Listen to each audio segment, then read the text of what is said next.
Казах на Чичо си с треперещи устни никога да не искам да бъда като децата му, защото видях как липсата на дисциплина ги унищожава.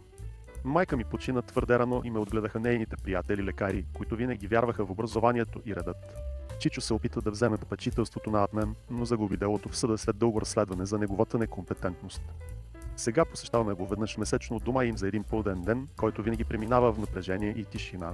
Трите му деца не ходят на училище от години и нямат никакви занимания, освен безкрайно гледане на екрани. Той ми каза с леко пренебрежителна усмивка, че животът ми е твърде стресиращ и претоварен с задачи и очаквания. Аз отговорих тихо, но твърдо, че обичам рутината си и започвам колеж след година, защото знае какво представлява бъдещето. Най-малкото му дете все още не може да решава основни математически задачи, които аз научавах в първи клас.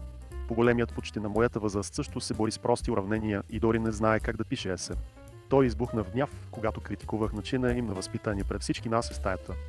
Мебелите се разклащаха от силата на гласа му, докато ме нарече развалено и ми заповяда да си тръгна веднага. Усещах как срамът изгаря лицето ми, но вътрешният глас казваше, че правото е от моя страна. Видях как очите на децата се пълнят със страх и объркване пред тази сцена. Те не разбират защо баща им виката каза нещо толкова просто като че не. Това не беше само спор между възрастни, а сблъсък на две различни философии за живота.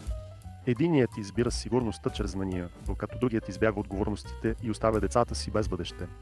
Оставих къщата им с тежко сърце, мислейки дали някога ще успеят да се изправят на крака.